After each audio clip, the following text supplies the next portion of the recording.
A delayed start of tonight's late night agenda. I am of course your host Craig, and you're very welcome along to the stream. This is your show, but I do have a bit of an agenda tonight that I want to get through before the Spurs game.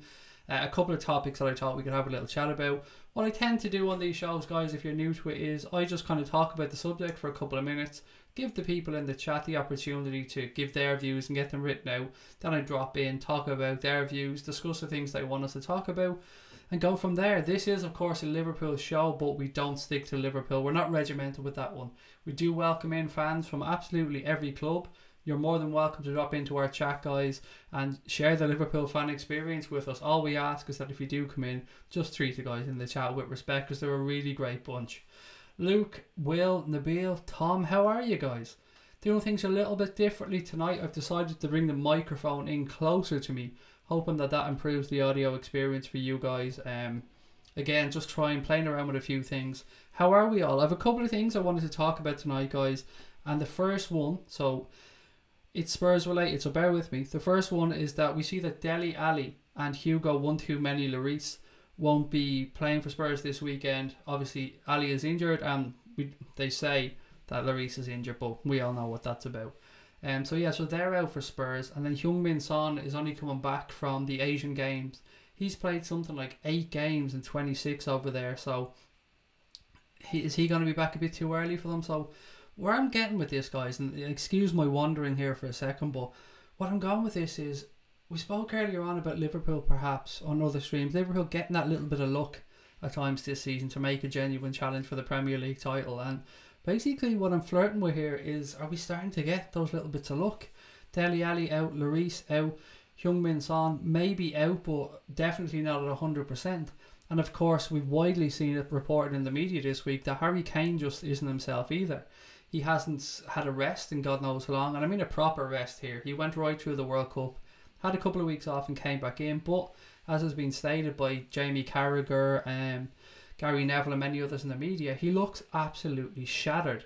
So what I want to know from you guys tonight is, one, do you think this is a major advantage to us going into this game? Do you think this could be the season for us to get that little bit of luck that you need to go on and win a league title? And also, I want your thoughts on the whole Harry Kane versus Mo Salah argument. It's easy for us as Liverpool fans to just point the finger and say, well look, Mo Salah won the Golden Boot last year. Mo Salah's only been at Liverpool 1 year, so we can only compare.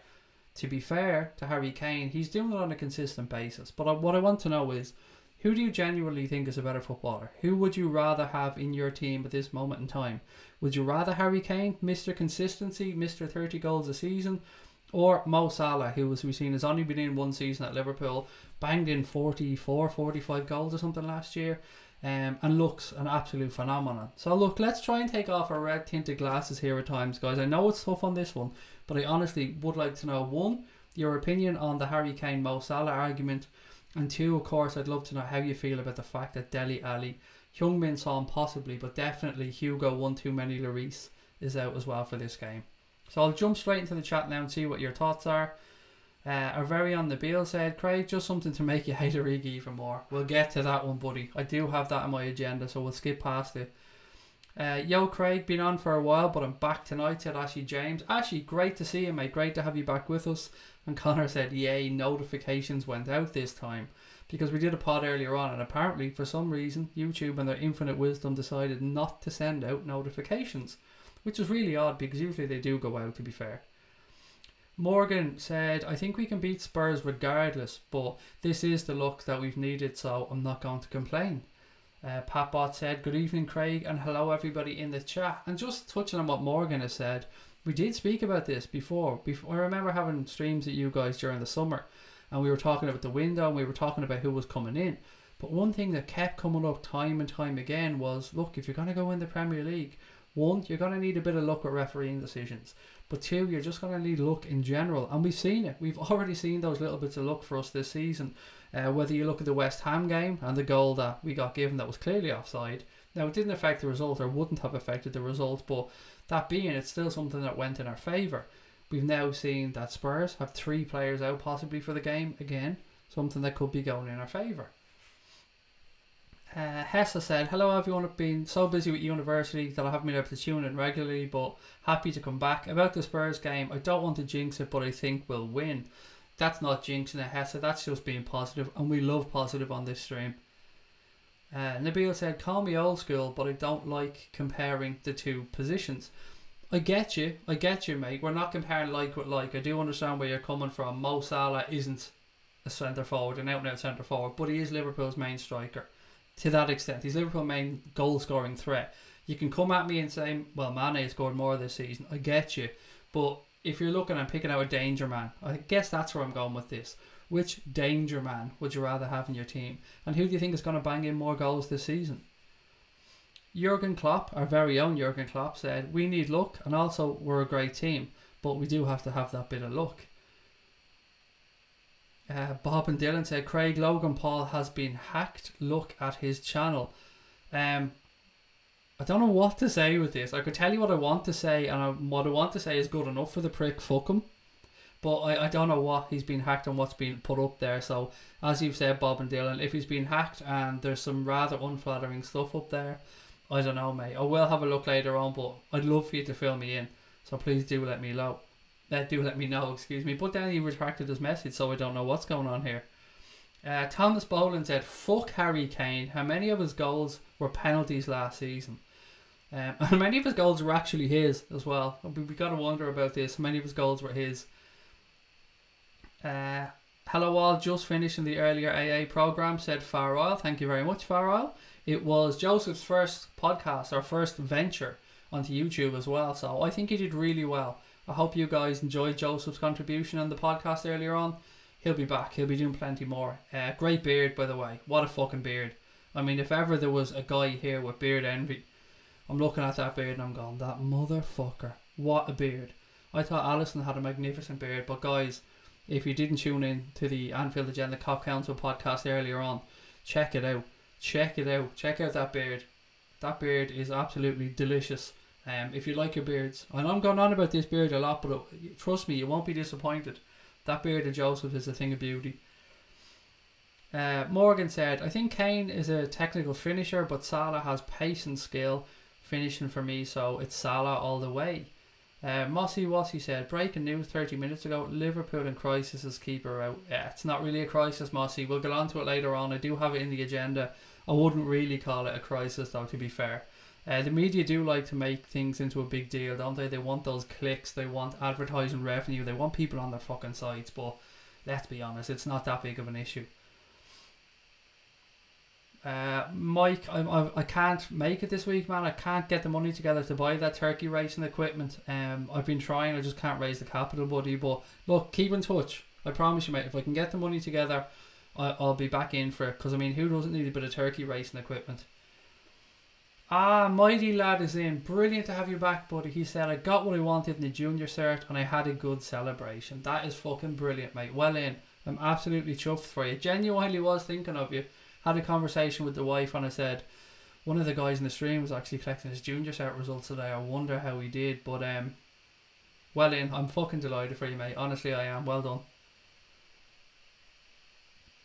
Niall Buchanan said, Ericsson is vital to Spurs. Kane relies on him. So we've got this one on Saturday. Our midfield is better and we'll keep them both quiet.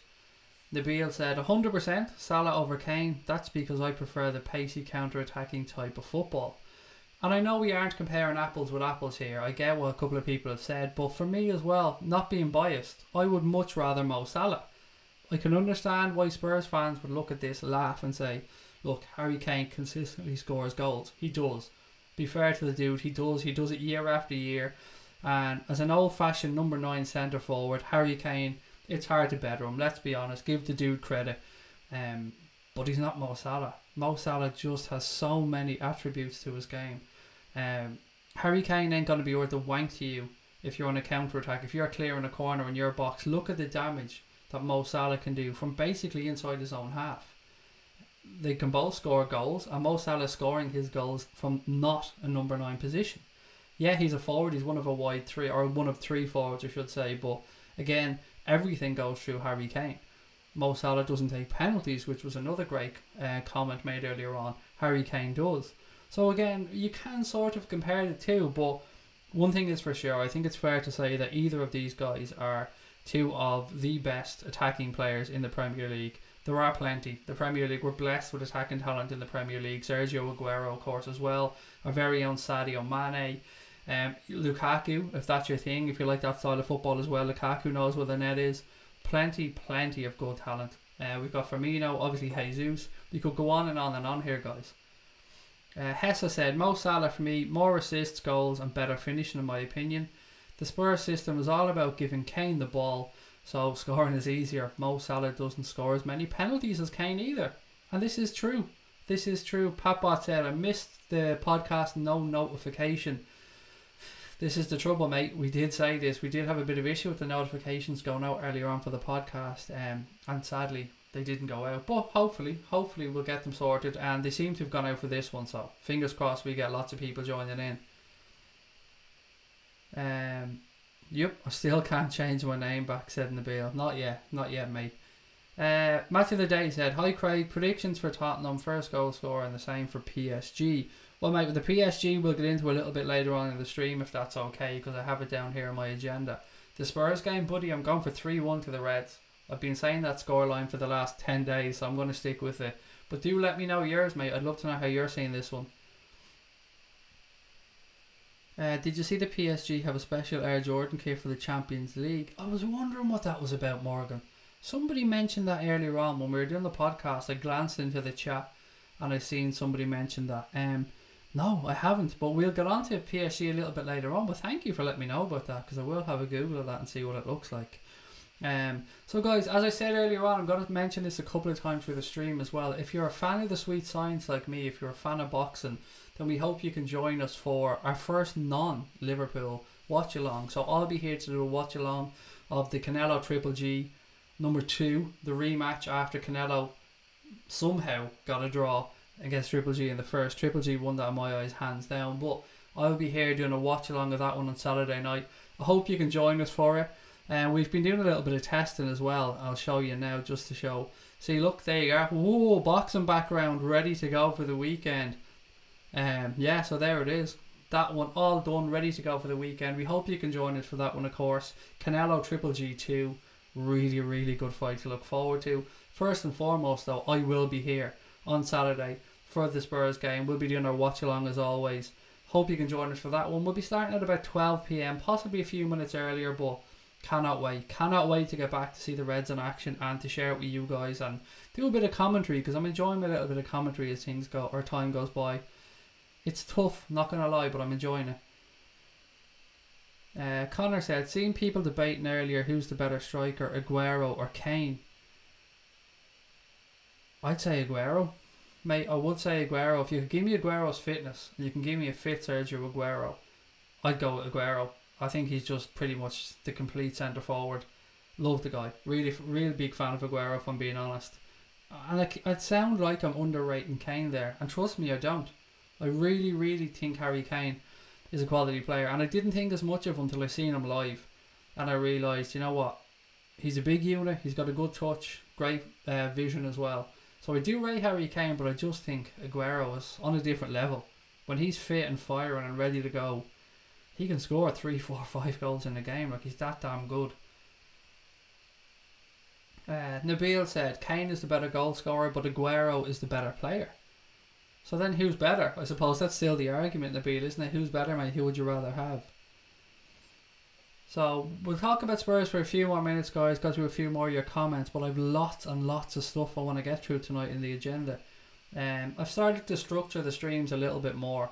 I feel it'll kind of bring us in a better direction, hopefully, and keep the fun going, because sometimes we just go through the comments and we can get a little bit muddled and people can be joining back in and they're not sure what topics we've covered and they're bringing up stuff from earlier on. So we'll go through it and see how we get on tonight. Worked well last night, so I'm hoping it works well tonight. Will said, I always attempt to accurately predict scores, so here goes. Mane will open the scoring in the 14th minute. Kane will equalise in the 34th.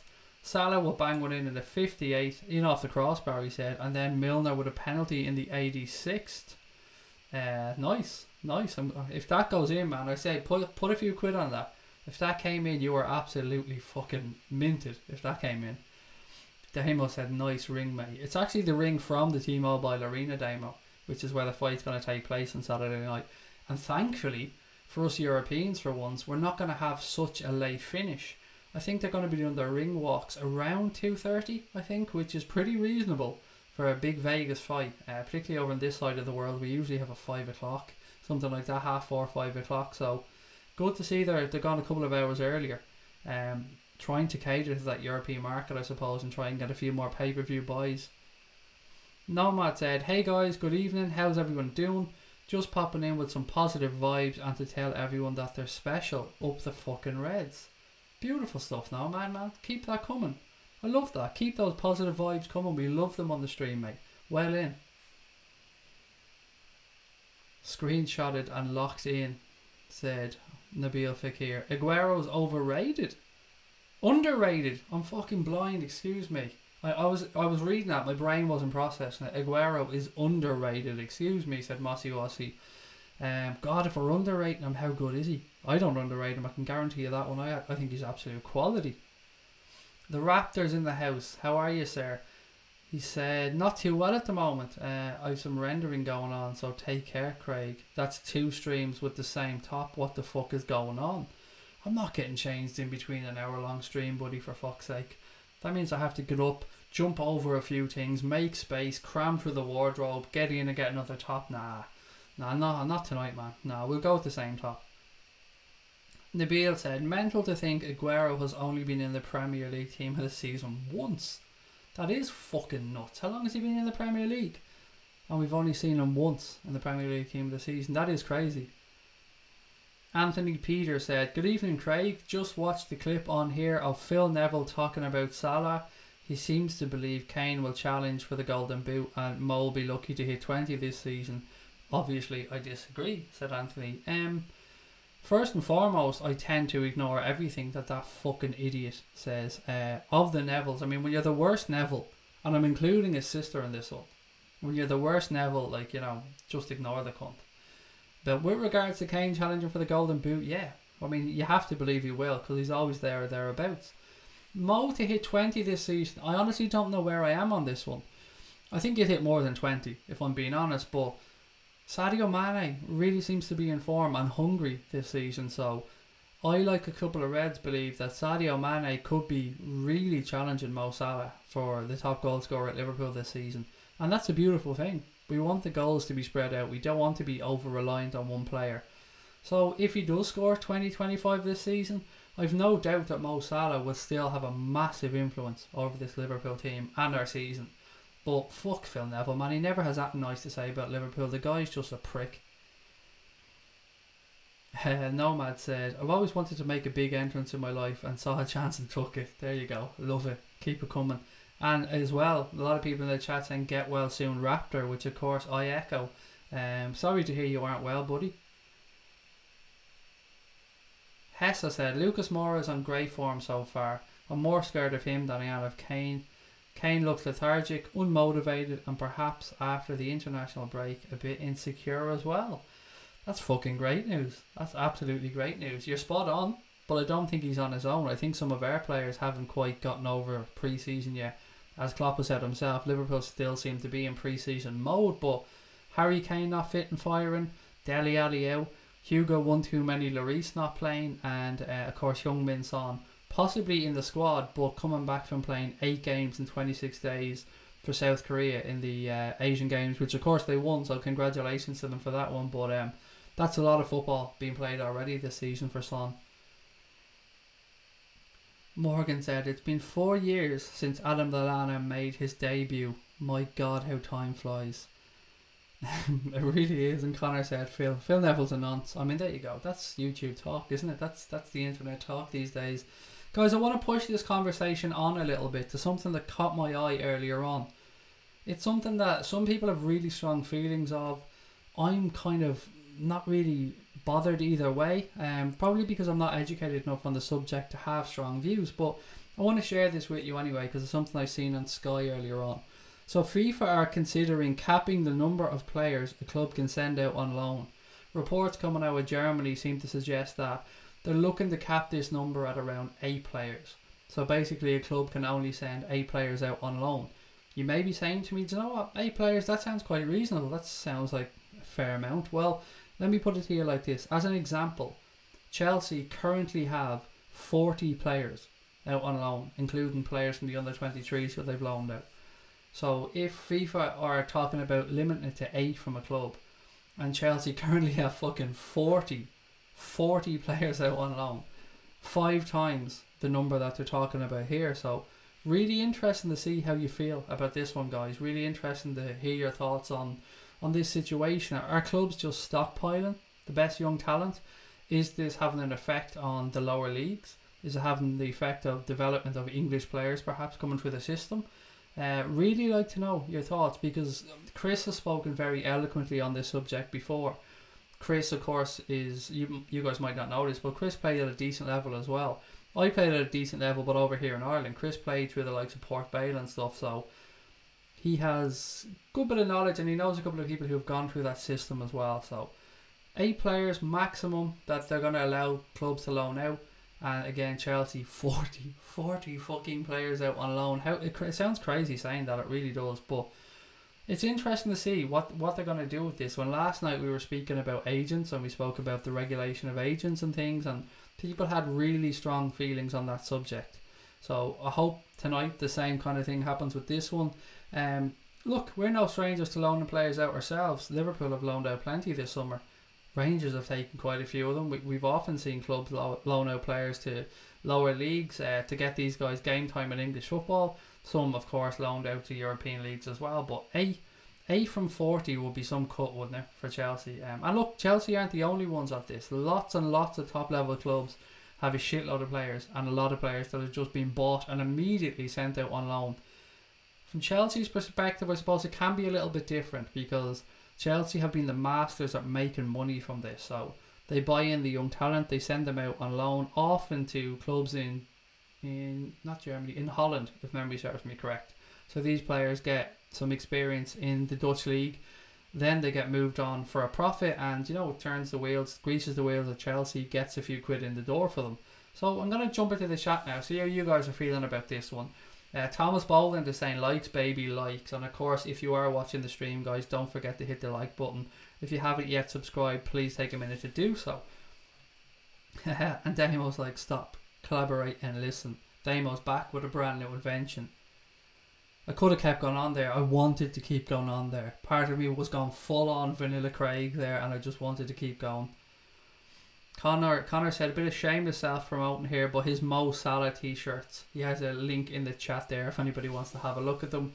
And we have set up a brand new PayPal link, guys. We've made it a lot easier now.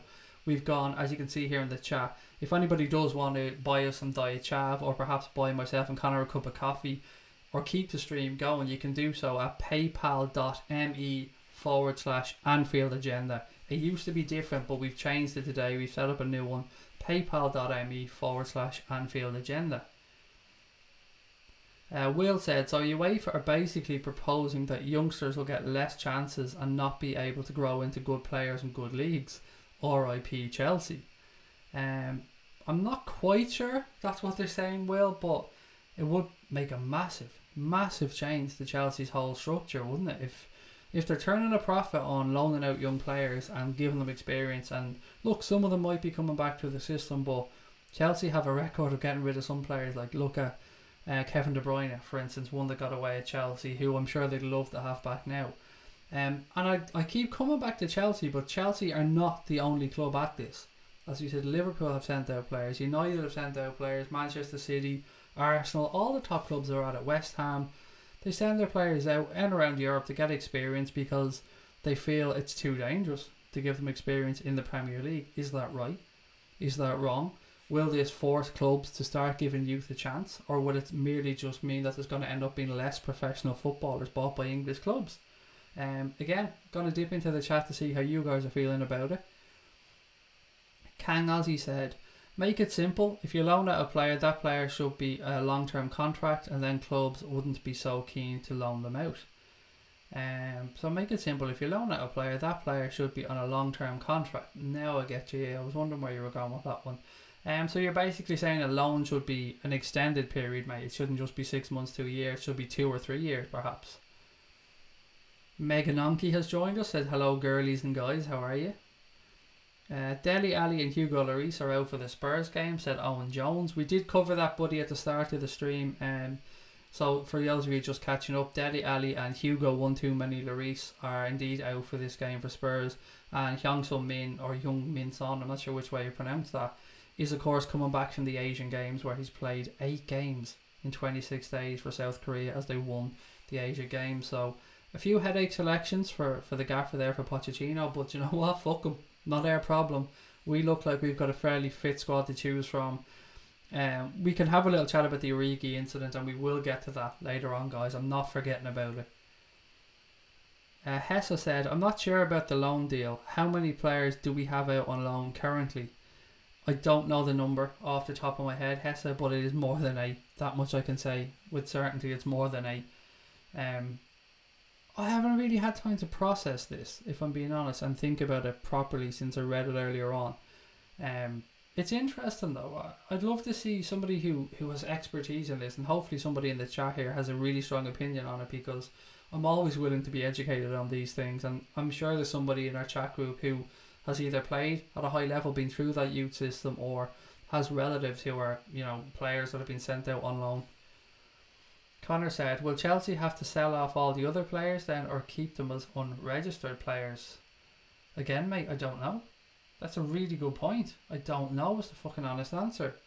And there's a lot we're talking about there. Like, if they're limiting to next year to 8, and they'd no intention of bringing back the majority of these 40, say, then you're right. Then there's 32 players there who are going to have to either find a new club, be released, or be kept unemployed by Chelsea with no chance of playing first team football. So yeah, it's a fair point, Connor. It's a good point that you've raised, but I'm sure this will be addressed by FIFA and the clubs when they discuss the issue. Didn't Palace offer out players on loan for free, but they have to be guaranteed to start, said Thomas Boland. I think with a lot of clubs, and again, I could be wrong on this one, Thomas, but I'm just going by what I think is correct. I think some clubs, and Liverpool as an example, if they're sending out somebody who they deem a good player, so let's say for instance Liverpool were sending out Dominic Solanke as an example.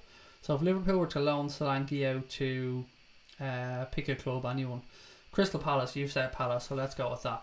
Sometimes you'll see Jurgen Klopp or the club put a contract in that if he doesn't play 60% of the league games, then there's a fee, and Liverpool have to get more money from the club, because they want to kind of force the clubs into play the players, don't they? Because what's the point in sending somebody out on loan if they're not going to get the game time? You may as well have sent them somewhere else. So I don't think it's unusual to see that happen, Thomas. I don't think it's unusual for a club to want the players to get game time when they go out on loan. Guaranteed start, I'm not sure of. I mean, that could be pushing the boundaries a little bit, maybe asking for a little bit too much, but I think they definitely want them to hit a percentage anyway of game time, if of course they're fit. Damo said, can see a lot of players dropping out of football and ending up in Raptors cellar. There could be worse places to be though, Damo. I mean, they could be thumbs downers in training if they go down into Raptor cellar. And you can learn a lot down there, man. I know people who've made it out alive from Raptor cellar, and they don't speak about the terror and the torment that they suffer down there. But they come out completely new people. That's one thing I can definitely say.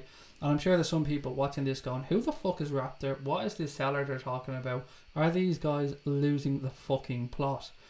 Apologies. Sometimes there will be some kind of inside jokes on streams. I'm sure you guys understand that. Raptor is an absolute superstar on here. You'll probably see him drop in and out of the chat tonight. He takes care of all the thumbs downers for us, and we like to have a joke to say that they're in Raptor's cellar. Johnny said, can you say hi to my grandpa Alan? He's a big fan from Carlisle. Of course I can. I don't even care if he's a fan of ours. He's a fan of the Reds, mate. He's welcome. Alan, Johnny's granddad, how are you, sir? Really pleased to have you watching along, and of course really pleased to have more Reds around the world. Welcome to the stream, mate. It's an absolute pleasure. And Johnny, your grandson, is a gent. Pleasure to have him on the stream every night. Always gives great content, jumps into the chat, and good bit of fun. So welcome to everybody who's joining the stream, by the way. It was brilliant last week. We had somebody on who was over in SALAH, and they were watching one of the games in Shankly's bar, and he said there was like 50 people or something roughly at the bar watching our stream or watch along at the game. So it's brilliant stuff. It's great to know that you're touching base with people all around the world. which is the beauty. I mean, I'm 37 years of age. Technology is not my friend a lot of the time, but to be able to come on here every night and reach out to Reds, whether it be from the UK, America, China, wherever the hell it is, just to say hi, drop in, have a chat. It's a beautiful thing, and for me it's technology at its absolute best. Who's Spurs' second choice keeper? It is, oh, what's that dude's name? The dude who looks like a pimp. Somebody would have put it in the chat. What is his name? Michel Vorm. That's the one. Michel Vorm. Paul said, hello Craig. Hugo Lloris out. Dele Alli is out. Good news. We're going to spank them. We owe them one, said Paul. Mate, I've been saying this all week. You're right on that one. No doubt in my mind that these players will want revenge. I say revenge. I mean, revenge sounds like Spurs did something wrong on them. Spurs did their job. The players are going to want to make amends. That's probably the phrase I was looking to say. They're definitely going to want to go out there on Saturday and make amends for that really poor performance last year. Look, we can sit here and we can say that a lot of that was down to Lovren, but it wasn't. It was down to the entire team. To get beaten 4-1 by Spurs in the manner that we did, it wasn't impressive. And I was on holidays at the time, and it damn near ruined a good chunk of my holidays, so I want revenge as well. Kang Ozzy said, if you sign a player the first season, they usually suck or are average, so the longer the loan, the better chance of progression, surely. Don't call me Shirley. Sorry for the cheesy airplane joke. No, I get where you're coming from. But you'd imagine in an ideal world that clubs would only be signing players who they really believe will get through the system. If it's getting to the point where they're just doing it to make money, then isn't it also up to parents and agents to guide these young men through their careers the correct way? I've often said, if my son ever grew up to play football, I'd probably send him nowhere near a Premier League club. I'd much rather see him go to a League One or a Championship club where he'd possibly have a chance of breaking through. Because unless he is Neymar or somebody who is clearly head and shoulders above everybody else in the youth system, he's probably not going to get a look in. So for me, I can understand why parents or agents would try and guide players perhaps towards Germany, Holland, and these countries now are clever about this. They know, for instance, we've seen some English players go over there this year. Jadon Sancho went over there as well. Some other players who know they're going to get a chance in Germany, and these clubs aren't shy about letting the players know it as well. So it's something that I was going to say we in the Premier League. It's something that the Premier League definitely need to have a think about. Brendan said, just subscribed. Will you be doing a watch along for the Spurs game? I 100% will, Brendan, mate. I'll be on about 12 o'clock. And not only that, I said earlier on, we'll be doing a watch along of the Triple G Canelo fight as well on Saturday night. And of course, a watch along for the McGregor fight on October 6th. So hope you can join us for all of those. But of course, Brendan, yes, mate, we will be here. Thank you for subscribing, by the way. Welcome to the channel. Can Kane claim he was driving Hugo Lloris's car? Said Megan Anke. Well, you'd imagine he did. You'd imagine he showed up in court and said, it was me, Your Honour. I was driving the car. It was me. I was driving the car. Who the fuck is Raptor? He's the dog's bollocks. That's who he is. You've nailed it, Paul. Who's Raptor? He's the dog's bollocks. There, job done. What else is there to say? Apparently Adam Johnson's getting out. Keep your daughters inside, guys, says Kang Ozzy.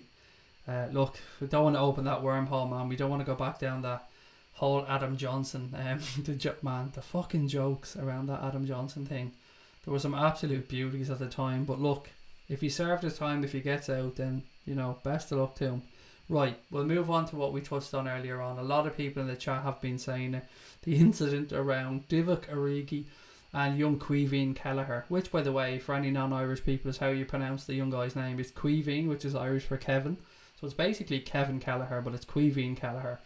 So there was an incident at training today where they collided. So Divock Origi collided into Caoimhín Kelleher, or Caoimhín Kelleher collided into Divock Origi, depending on which way you want to look at it.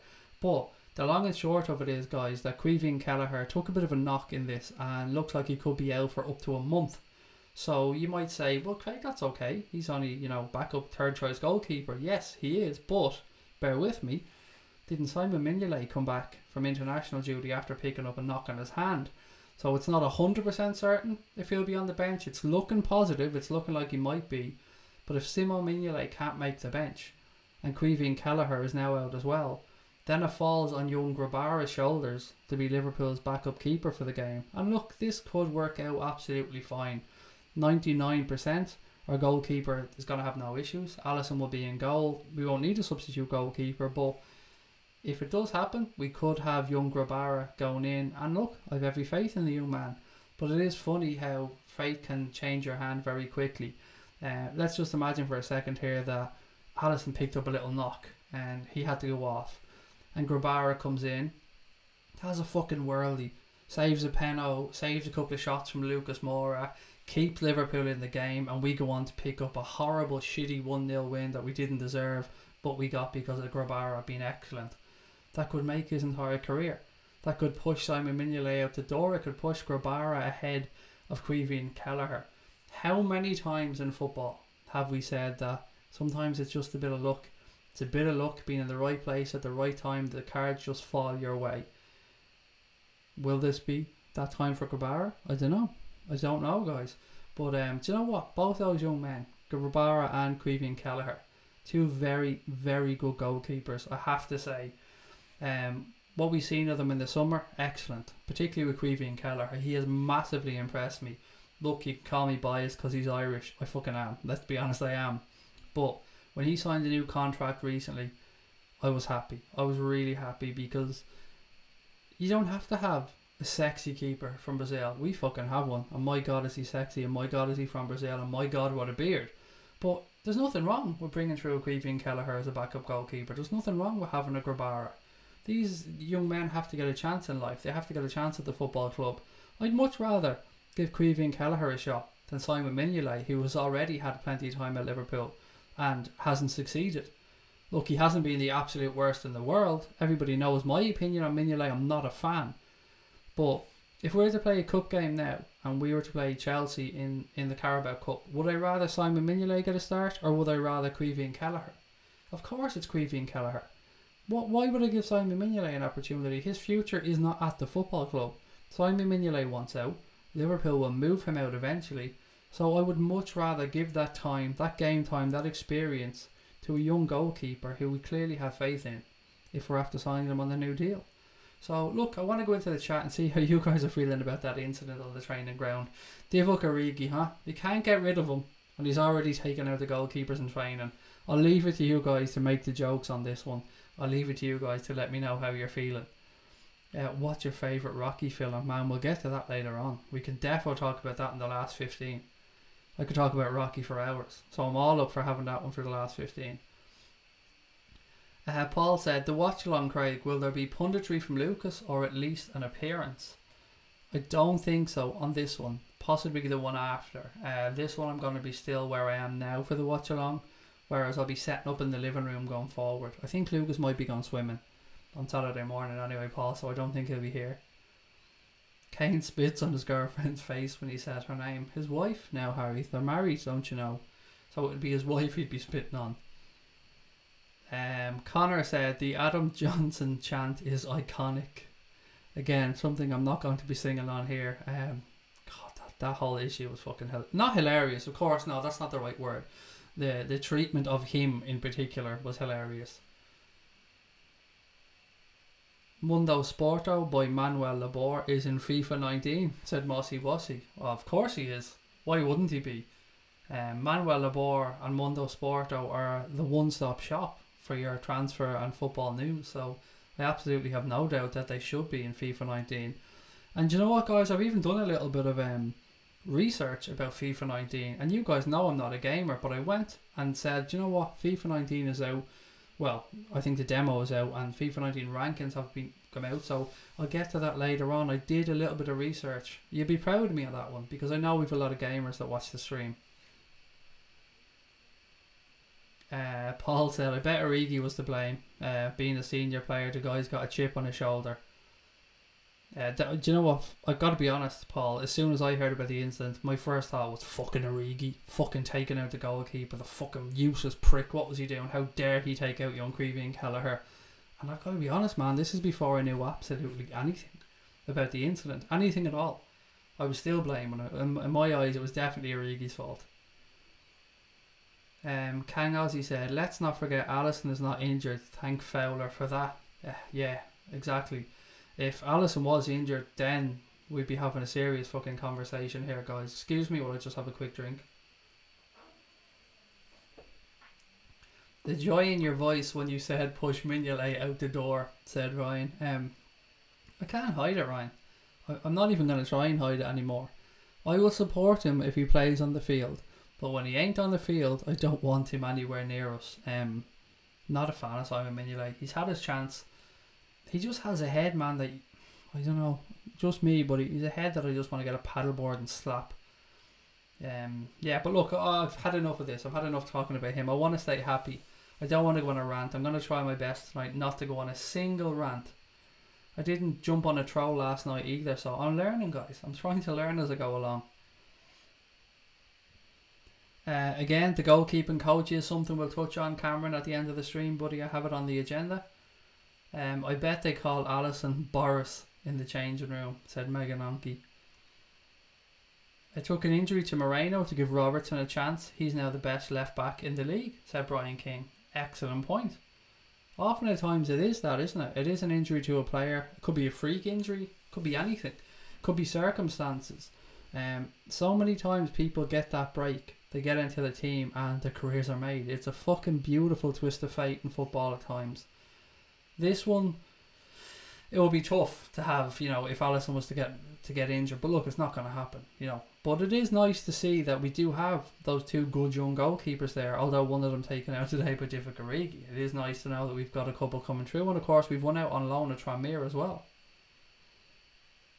Ryan said, would Origi ever play for us again if it was Alisson out for a month? Oh, if he was after taking out numero uno, man, that would be... He'd have a few Reds wanting to have a word with him, that's for sure. Alisson's got to stop punching goalposts, said Paul.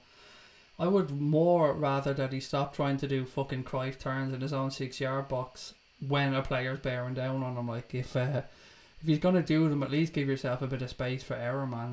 Not that close to your goal. Although, look, that's the thing, isn't it? That's who we signed, so I suppose we got to be fair. We knew what we were getting. We knew we were going to have some of these hairy moments. Although, again, to give myself a bit of credit there, he did have, I think, 12 or 13 take-ons. Maybe that number is infinitely more, but whatever amount of take-ons he had in Serie A last season, he had a 100% success rate, which of course he now hasn't got at Liverpool, but we still love the dude. We still love him. What are your thoughts about these next few games coming up? What will we win and what games will be difficult? I might go through the next 3, Jonathan, if that's okay. So if memory serves me correct, obviously we have Spurs on Saturday. I'm fully expecting us to go and get the 3 points now. I've gone back up that way. Last night I was kind of going like this, and now tonight I'm back on the up and up. So I feel like we can definitely go there now. We know that Dele Alli's out. We know that Hugo won too many Larissa's out. And we know that Heung-min Son could possibly play, but will most likely be cream crackered because of the amount of football he's played. And Harry Kane doesn't look like himself. So with that being said, yeah, I think we're definitely going to go and get the win. Fuck it, I'm going balls out. We're going to go and get the win. After that, PSG. This has never been a game that worried me, Jonathan. Since that draw was made, that PSG at home game has more been one I've looked forward to. And I think we're going to see an attractive, open game of football between two very talented sides. But I think Liverpool are going to win that game as well. I think we're going to be defensively a little bit more sound than PSG, and I'm expecting a high scoring game. This could be 4-2, 3-2, something along those lines, but I would say you're definitely talking a 4-goal game minimum. And then I think it's Southampton after that, if my memory serves correct. And look, I'm fully expecting a win there as well. So call me greedy. You've asked for my opinion on the next few games. I'm going for 2 league wins and a Champions League win, mate, and anything else, and I will be disappointed. I've got to be honest. Bring back Karius off loan, said Megan Onke. Nah, leave him be. We can't bring him back. I don't think there's a clause to bring him back in the loan, because it's a loan to buy, isn't it? So I don't think we do have a callback clause in that contract. Could do. I just don't think we do. But do we really want him back either? Doesn't he deserve a chance to go and rebuild his career over in Besiktas? Markovic demoted to the under-23s, said Louis. Do you know what, mate? I'd still rather play an under-23 player ahead of him and leave that cunt sitting there. Yeah, you might say, hang on, Craig, are you really calling a Liverpool football player a cunt right now? I kind of am, yeah, I kind of am, because he's had many an opportunity to get out of the club for his own good. Like, why is he still here? He's not going to get a game. It's been made abundantly clear to him. The manager just doesn't fancy him. He had an opportunity to go back to Anderlecht, a club who I think he's played with before, if memory serves. And Anderlecht have come out and said that they tried everything. They moved heaven and earth to try and get that deal done. Liverpool even bent over backwards on the fee to get that deal agreed. And then he pulled out at the last minute. And why? He said it's not over money. Fuck that. Clearly it is. It's got to be over money. Why else would he still be here? As you said, Louis, playing for the under-23s. And will he even get a game there? I wouldn't be surprised if Klopp told him to just leave him on the fucking bench. So yes, I did say the word cunt when talking about Liverpool player, because I feel that strongly about the fact that this fucker is just here taking a wage, doing nothing, and people can say, look, fuck you, Liverpool signed him. Yeah, he's fully entitled to take that wage, as I'm fully entitled to call him a cunt. That's pretty much where I stand on this one. Thomas Boland said, Louis, that's a promotion for him, which it kind of is. I mean, he might get a game. Cameron said, I think Markovic is on a decent wage, Craig. I believe somewhere around 40 or 50 grand, mate. Could be wrong, but if memory serves again, I think it's a minimum of 35, but I think it's somewhere around 40 to 50. Because he was brought in for a decent fee, let's not forget. At the time, wasn't his fee somewhere around 20 million quid?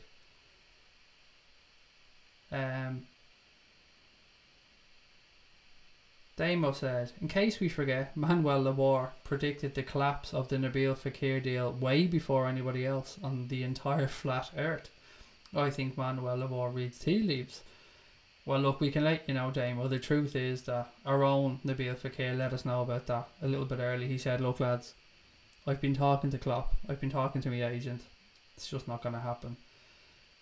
Little did we know that it was our Jurgen Klopp he was talking to, the one in our chat, and not the real Jurgen Klopp. But we still bought a hook, line and sinker. We still put it out there with Manuel Labor and Mundo Sporto, but it proved to be true. So pat on the back for everybody there. All that bullshit came together and collectively, somehow, came up with the right answer. Funny how life works from time to time, isn't it? Get an Xbox, Craig. Get on FIFA, said Ryan. Man, I have one. I say I don't. There's an Xbox One S. Is that what they're called? An Xbox One S and a PlayStation 4 in my house. Both the kids. Lucas has the Xbox. My daughter Circa has the PlayStation 4. So they're both in the house. The systems are here. I just don't bother my arse playing them. And Connor said that Manuel Labor also had the Markovic deal collapsing 4 hours before anybody else had it. And again, to anyone who's new and joining the stream and you're saying, who the fuck is this Manuel Labor and Mundo Sporto crowd that you're talking about? Look, we did something during the summer. We wanted to poke a bit of fun at the ITKs and stuff. So we made up what we call the reverse ITK, which was something, we made up Mundo Sporto as a station or a channel. And Manuel Labor was one of its journalists. And basically the idea was to put up posts that were so ludicrous that they would clearly be seen as us taking the piss. Unfortunately, that didn't work out. What we found was that basically people believe absolutely fucking anything about transfers. If it's posted on Twitter by an account that looks in any way genuine, people seem to believe or want to believe anything. Connor put one of the posts up there about, I'm trying to think what deal it was now. It was about Gino Wijnaldum going to Lyon. And within an hour, this had been reposted on an account, a French football account that has like 1.3 million followers. There was images going up on YouTube of welcome to Lyon, Nabil Fekir. There was images and videos of him in the Lyon kit being made up by people. It was absolute madness. It was our little experiment, a little social experiment into how fucked up the transfer window can be and how people can and will believe anything if they want to believe it, if it's suiting them, if it's suiting their thought process. So Lyon fans were thinking, yeah, wouldn't mind a bit of Gino Wijnaldum. Fucking hell yeah. Let's get the images done up. Let's get the welcome to Lyon done up. It's crazy. And some of the stuff, madly enough, like the breakdown of the Nabil Fekir deal to Liverpool, that came through madly, and it was timed perfectly because Mundo Sporto put that out there the evening before the deal actually fell apart. Again, pure fluke, but people believe what they want to believe. It's nuts. What's up, Reds? What's up, Craig? Said Joseph Reardon. Joseph, how are you, sir? Great to have you back with us. Craig, did you see PSG release their new Champions League kit? They linked up with Jordan. I hope we batter them in it. Somebody mentioned it in the chat, Louis. I haven't had a chance to look at it yet, but I most certainly will be later on. It sounds fucking mad, doesn't it? And I think they robbed their idea off Dirty Girl. I see Dirty Girl just popped into the chat there. Well, Dirty Girl was talking about doing these type of collaborations before, wasn't she? And then we see PSG collaborating with Air Jordan to make this new kit. So Dirty Girl, if they robbed your idea, were they watching the stream and they, do you know what, this Dirty Girl has a good idea. Fuck, she could be onto something. Get Michael Jordan on the phone. Jordan, yeah, it's PSG here. Matt, we think we want to do a collaboration. Yeah, no, we seen this thing on YouTube. There was this girl in a chat on YouTube and she was talking about Liverpool kits and she was talking about perhaps doing some type of collaboration between different companies, and got us thinking, you like Nike, you do some runners together. Why don't we make a kit? And you know, we can wear that kit in Anfield when we get our asses handed to us. Yeah, no, Neymar will look great in that kit in the back of Trent Alexander-Arnold's pocket, as will Mbappe in the back of Virgil van Dijk's pocket. So, interesting to see how that one gets on. And I imagine that that's how that conversation went. Paul O'Connell said, police update and echo concerning Manchester City coach greeting 130 hours of CCTV and body cam, and they've come up with fucking nothing. So police update and the echo concerning the Manchester City coach greeting 130 hours of CCTV and body cam footage, and they have found zippity fucking doodah. And that doesn't surprise me at all, mate. It really doesn't. Right, what else have we got? I have a couple more topics I want to move on to before we get through tonight's stream. So I'll read out some more comments and then we'll get on to them. Markovic should be a ball boy, said Paul. Again though, mate, he'd be taking the job of somebody else. If he was doing that job, he'd probably take the job of some young lad who could probably do it a lot better and a lot cheaper. Markovic is a con artist, said Mossy Wossy. Skipper Dog said that's his last big wage. That's why he won't leave Liverpool, with regards to Markovic, of course. Tony in the house, Tony K, LFC, how are you, sir? An absolute pleasure to have you back with us again. And Ant as well, Ant is in, said, hi Craig, hope you had a good day. I blame the people who decided to out Markovic on an actual high wage. Whoever it was needs fucking hanging. Thomas Boland said, sad thing is Markovic has talent but chooses to be a wanker and waste it. Yeah, there you go. Whoever gave Mignolet a 5-year deal should be crucified, said Dirty Girl. Louis said Manuel Labor also knew about Fabinho before even Paul Joyce knew. Manuel Labor is a bit of a fucking legend actually, now that we think back on this, isn't he? Markovic only good enough for pre-season, says Jason. Markovic could be a decent player, but he's a lazy twat, said Megan Onke. A lot of people saying the same thing about Markovic here in the chat. He could be okay if he wasn't such a useless, lazy prick. Again, I'm paraphrasing here. Ryan Caulfield said, do you see any of the big teams dropping points this weekend? Except for Spurs, of course, mate, because they're getting a hiding. Watford versus United should be interesting. I can't believe the odds on that game.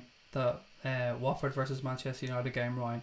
Watford, of course, played 4, won 4, including the victory over Spurs, but yet they're 3-1 to win this game, and they're at home against a Manchester United team that have already dropped points this season and haven't looked great. So yeah, there's definitely an opportunity there for points to be dropped. I would say United will probably fucking do it though, because they're just those type of bastards that'll go there and grind out a 2-1 horrible win off Fellaini's elbow in the 99th minute or something like that. Craig, do you know anything about this Angola striker we're going for? His name is Gelson Dala. That's honestly, Neil, that's the first I've heard of it, mate. Never heard a tap about this, and I've been reading up all day, looking into Liverpool news, looking into topics to talk about on tonight's stream, and I gotta say, this is the absolute first I've heard about this. Another African player as well, so very interesting on that one. Africa definitely seems to be getting some love from Liverpool these days. Must be a lot of talented footballers coming out of Africa, and why not? Rightly so. There's so many untapped markets around the world with regards to football players. I mean, India, I can't believe that we haven't yet seen some talent come out of India. I mean, a country with such a huge population, and football is starting to become really big there, so I imagine it won't be too long we see the first couple of Asian superstars from, well, I say Asian, there's been Asian superstars, Indian I meant to say, excuse me, first couple of Indian superstar footballers come around.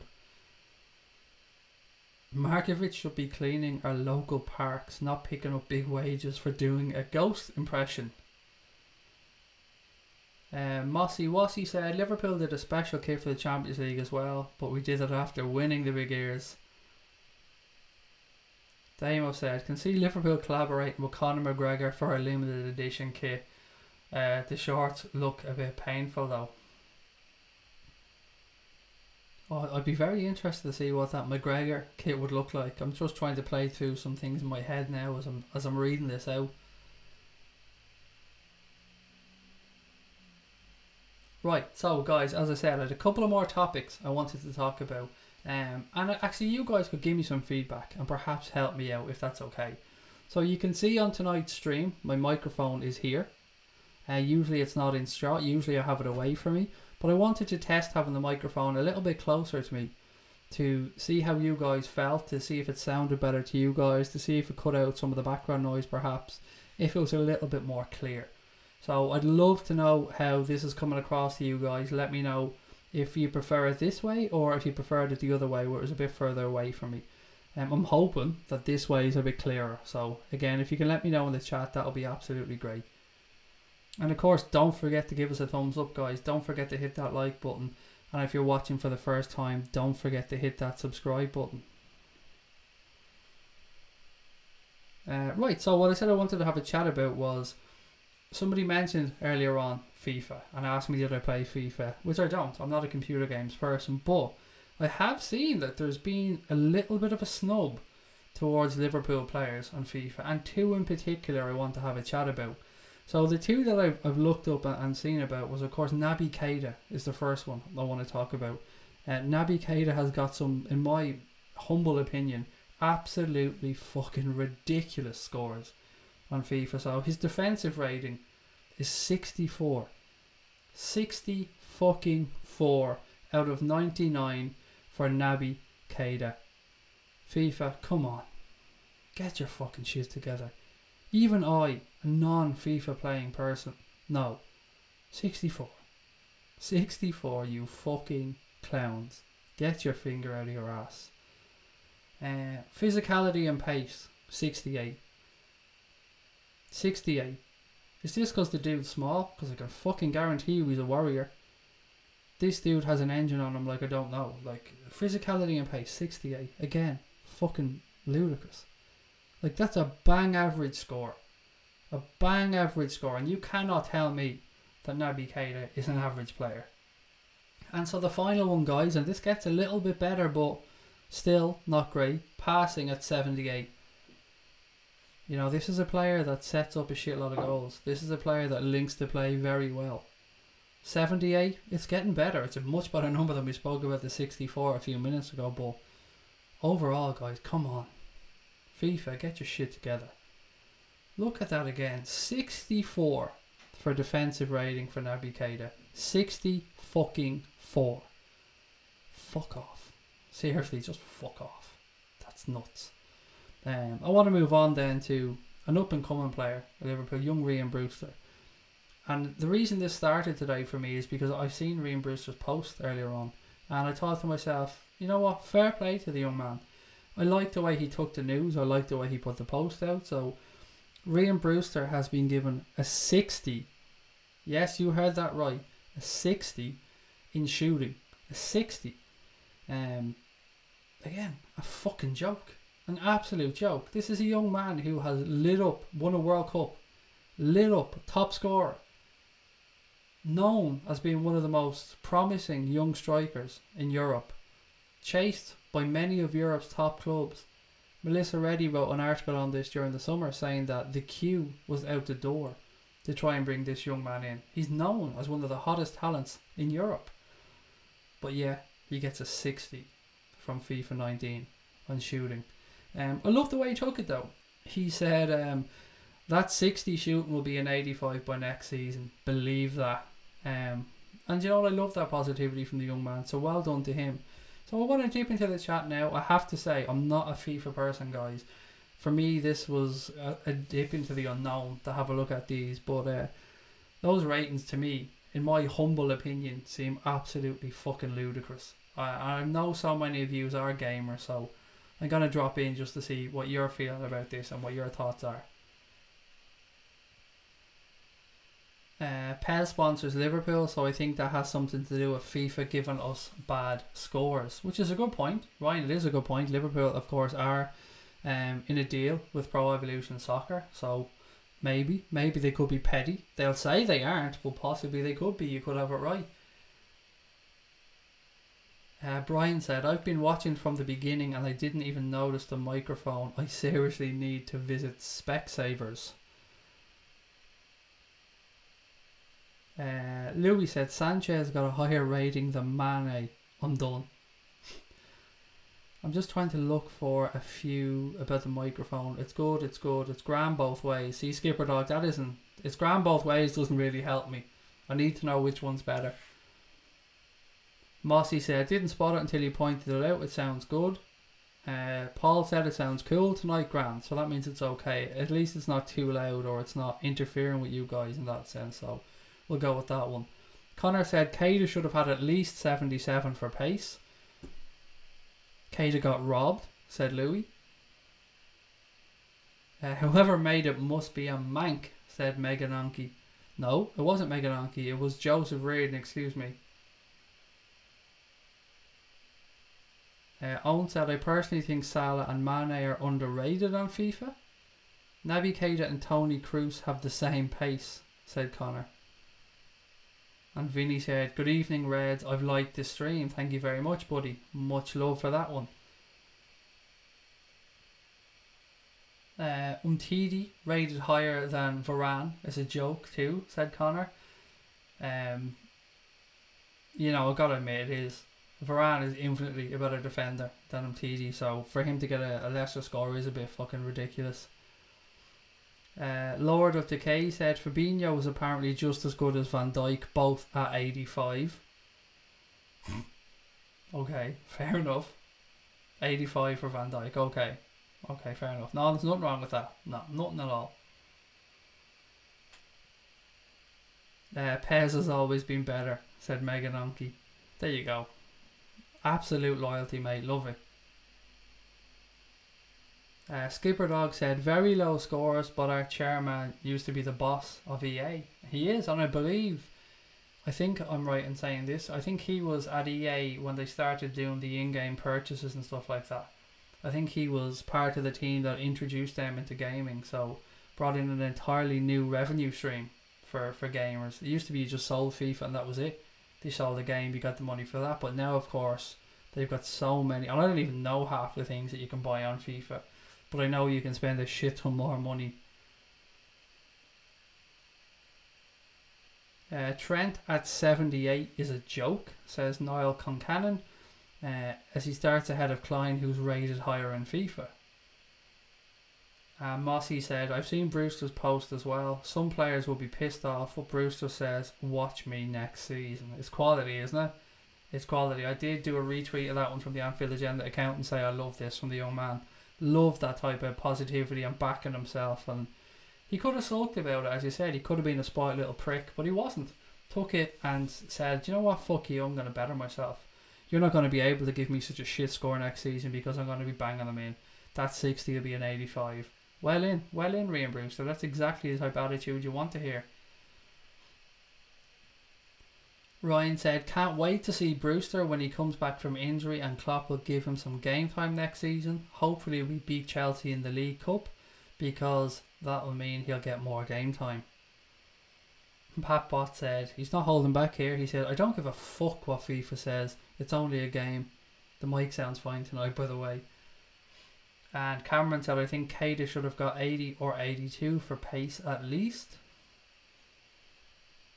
Craig, what's your favourite food, buddy? Cheese and onion crisps, mate. But if we're talking about my favourite dinner or something, pizza or anything pastry.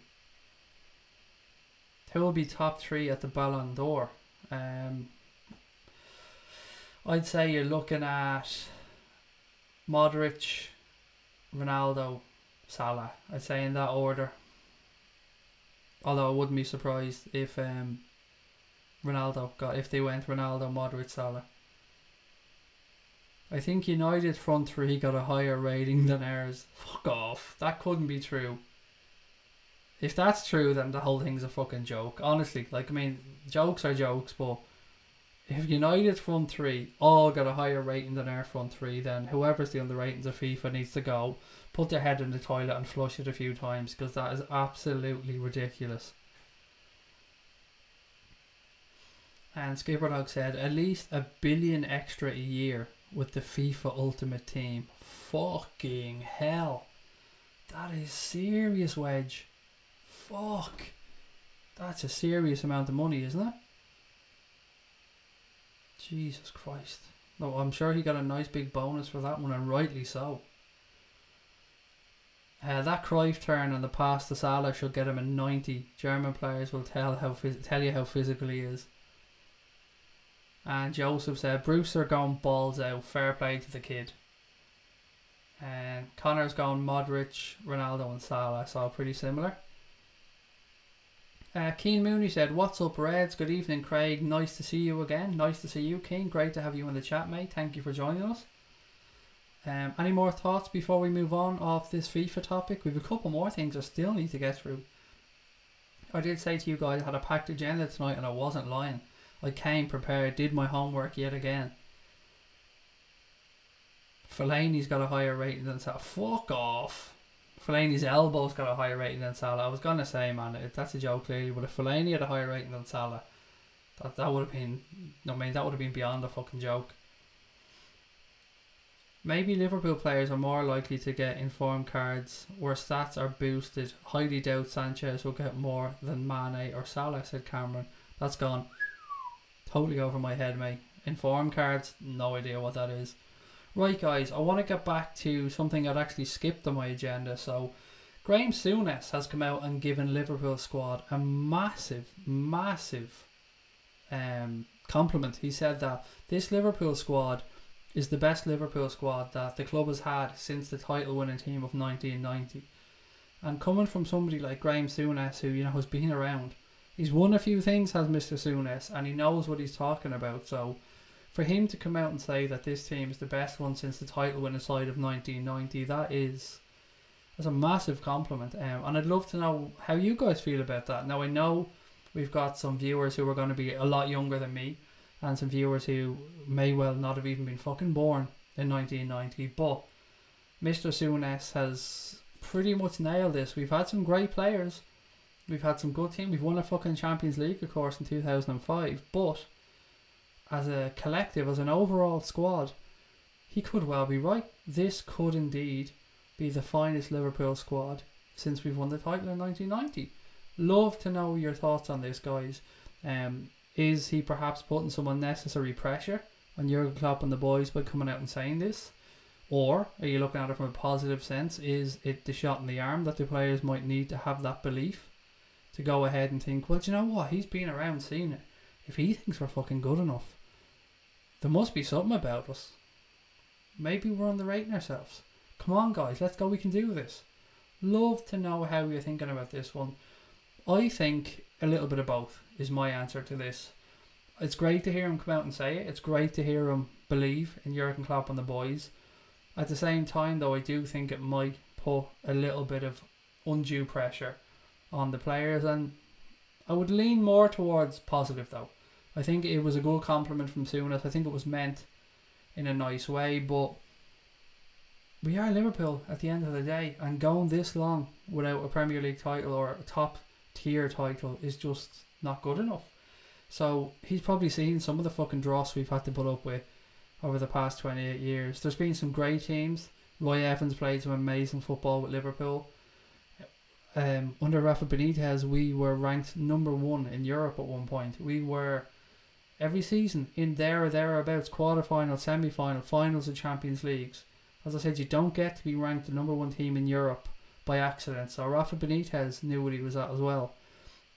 Of course, Brendan Rodgers came so close in 13-14 to bringing that wait for a league title to an end, and we know how that turned out. So there's been some good teams, there's been some dross, as I said, but all in all, for him to say that, he must rate this team very fucking highly indeed. So again, I'm going to jump in now and see what you guys have to say on this one.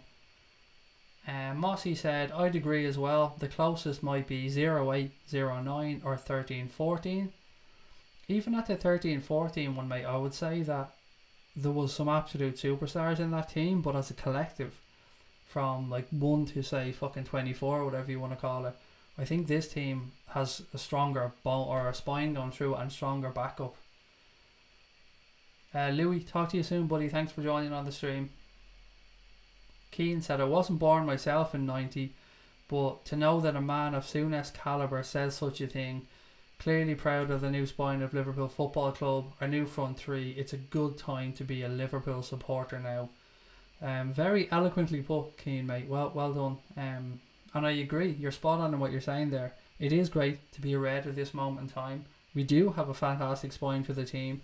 Our front three are shit hot. So everything you've said is spot on. Graham Souness knows what he's on about and is a big Roberto Firmino fan, like yourself, said Megan Onke. I can't say enough good things about that young man, Firmino.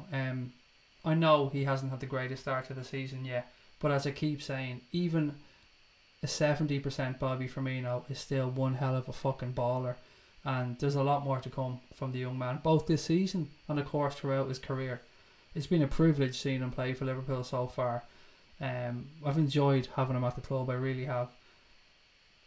Paul said, Reina, Gerrard, Alonso, Torres, Cara, Hippier, Mascherano was a good team, but I do agree with Graham Souness. This is the best team since 1990.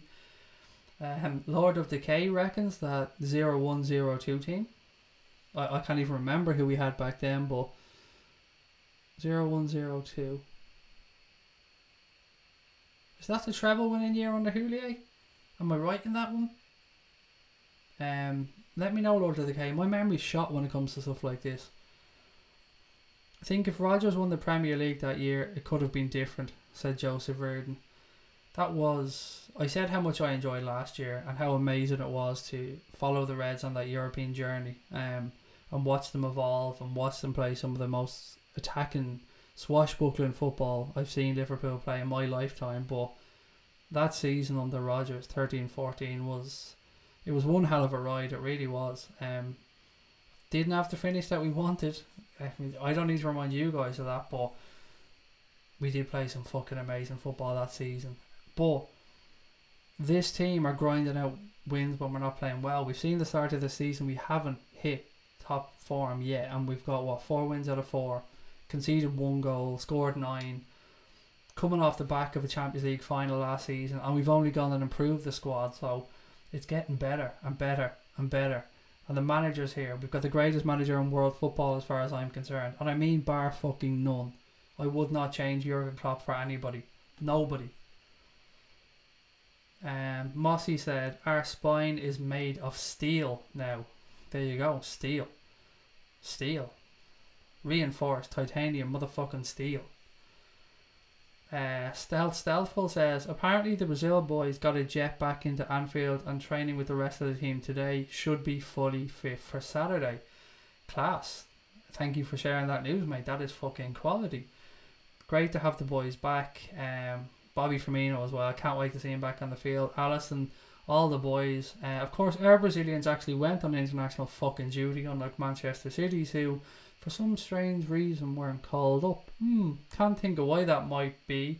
Not at all iffy though. Nothing dodgy going on there whatsoever.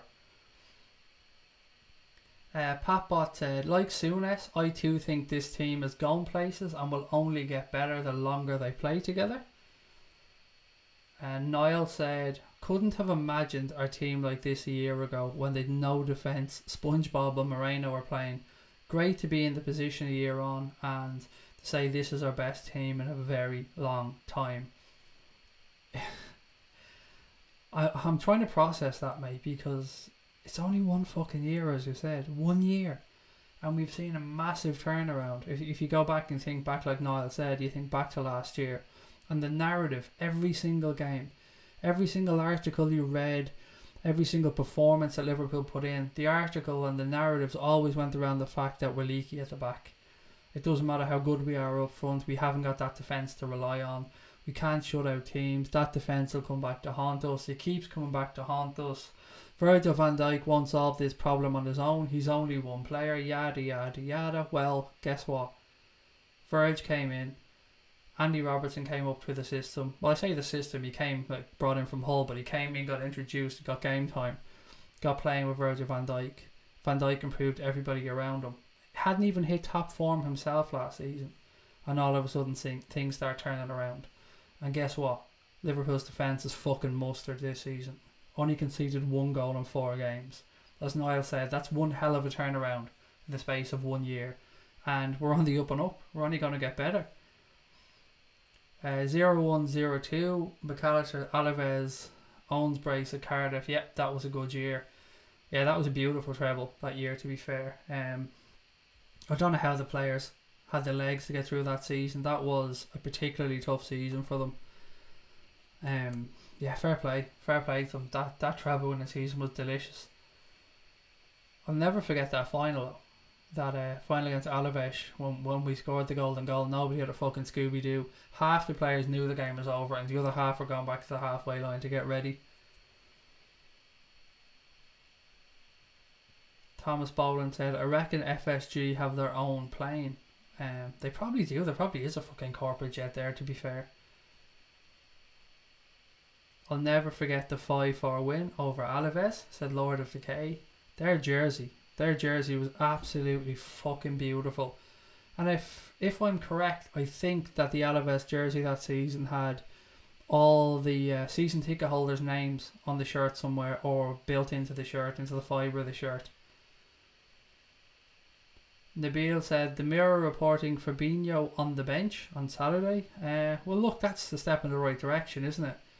I said all week I absolutely did not expect Fabinho to start this game. A few people thought he might come in and start this game. Imran all week had been hoping and posting in that he thought that Fabinho was going to start. I didn't, but to get him on the bench is a step in the right direction. He may get some minutes, and it's all progression. It's all what we want to see. Mossy said, if we won the title in 13-14, we wouldn't have got Klopp. Again, interesting take on it. Never thought about it that way either.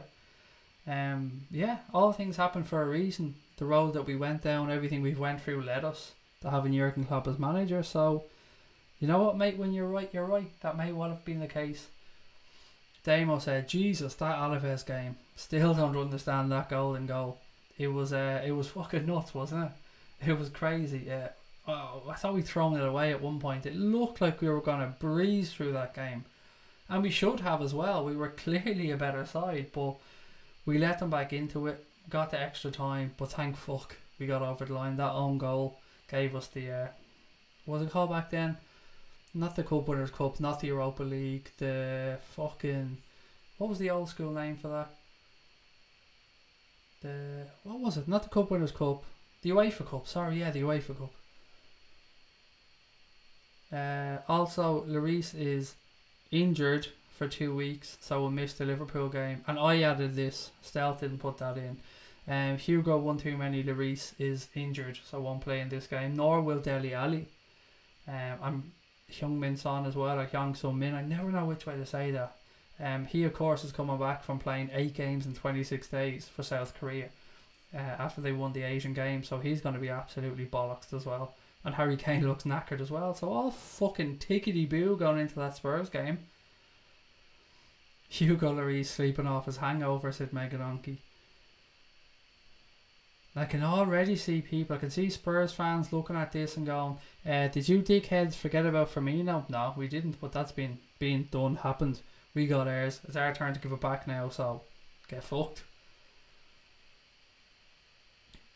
Keane said, I hate to say much about rumours, but remember a few years ago we were linked with Zielinski. Look at how much we've progressed. We refused to pay 3 million more for him, and now we've been linked to Dybala. It's a massive jump, but to be fair to Zielinski, he's actually progressed his game a little bit as well. He's done okay at Napoli, but I get where you're coming from. I mean, levels, and we've definitely moved up those levels. Oh, Connor said Fabinho will be Daz on Saturday. Huh? Do you get where he's going with that one? On the bench LFC. Keane said FSG have improved majorly commercially, and Liverpool Football Club are improving their club wealth more and more each year. It's amazing to be a Liverpool fan, and I wouldn't do anything to change it. Paul said it's in the stars, Craig. Shankly's Dawn coming in 9-1. We've scored 9, conceded 1, and it happened at Wexford. There you go, 9-1, mate. 9-1, handy 90 squid there for you if you stuck a tenner on that one.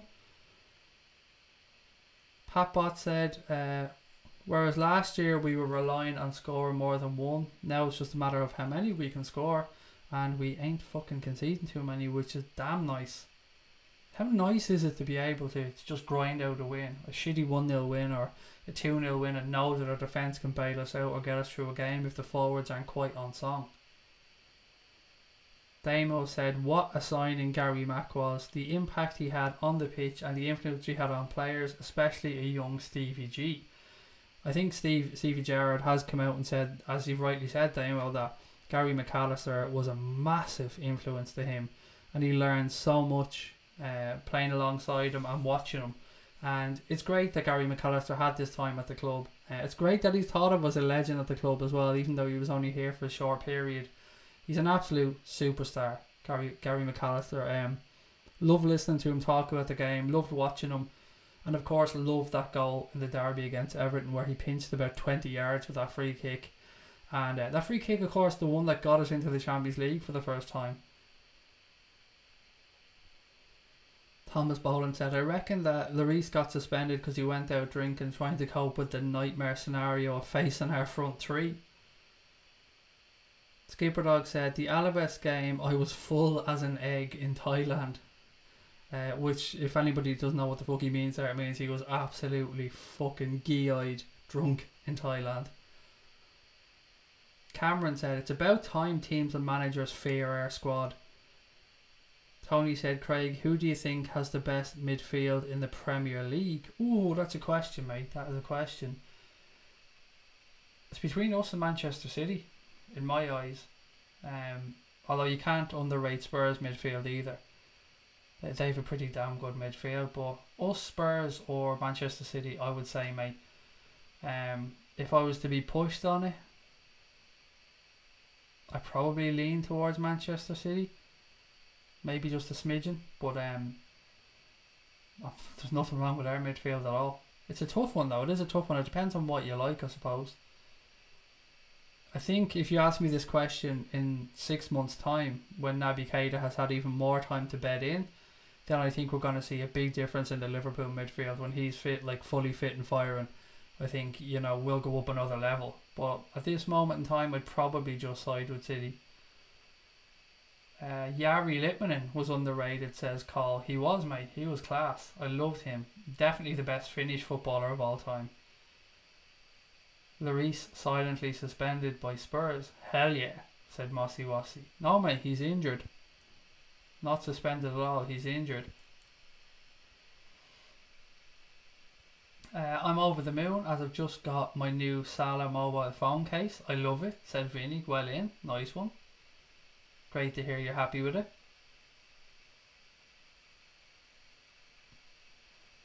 Didn't get that one. Connor, thanks for the heads up. It's late, lad, said Joseph Reardon. We do park the bus now. He's called Allison, said Paul. Craig, how is Stevie G getting on at Rangers? He's doing okay, mate. Got them into the Champions League, or not the Champions League, the Europa League group stages. Had a tricky start to the season with regards to the league. I think they've drawn one and lost one. I think. A few points behind. Obviously, you know, they lost the Old Firm Derby last weekend, 1-0, which he wasn't fucking very happy about.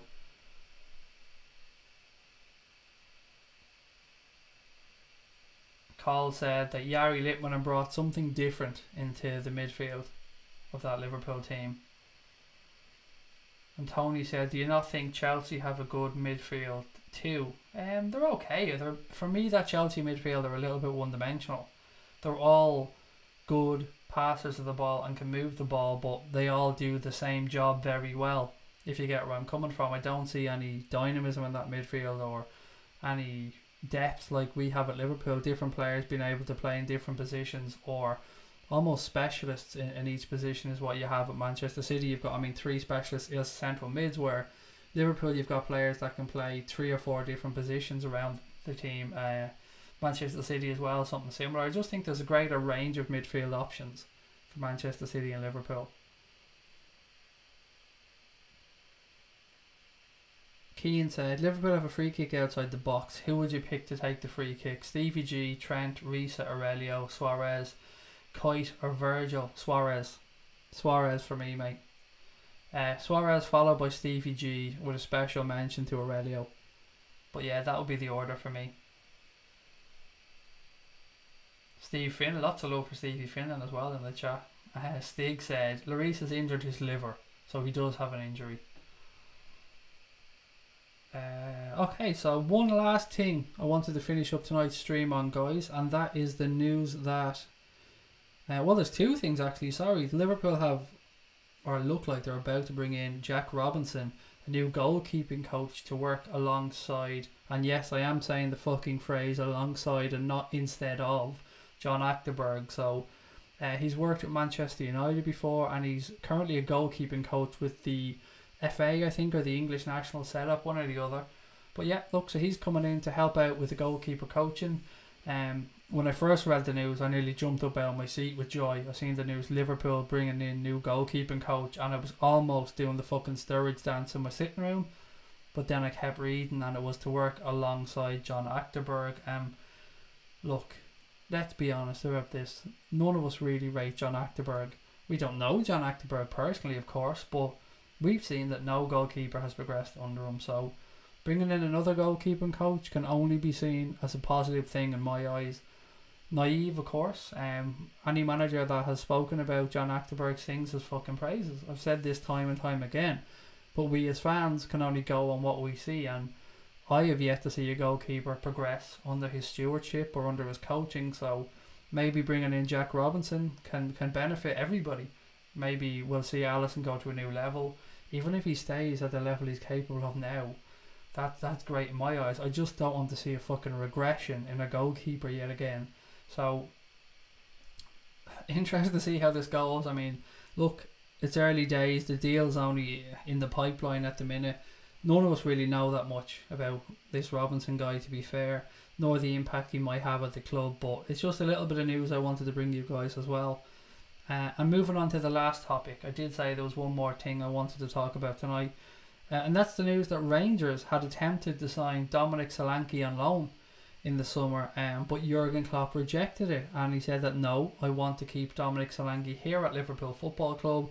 I don't want him going out on loan. And it wasn't just Rangers. Rangers weren't alone in looking to get this young man. There was quite a few clubs who wanted to bring Dominic Solanke in.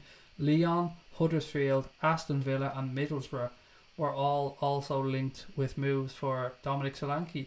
And so I want to get your thoughts, guys. I want to get your thoughts on the future of young Dominic Solanke. I want to get your thoughts on the fact that Klopp wanted to keep him here this year, wasn't willing to send him out on loan. So what do you think his plans are? What do you think his hopes are? What do you think we'll see from Dominic Solanke? And of course, what do you expect from Dominic Solanke? I've been fairly vocal in saying that I think it's far too early to even consider writing him off during his Liverpool career. I think he certainly deserves time to have a crack. Divock Origi had his chance, failed miserably.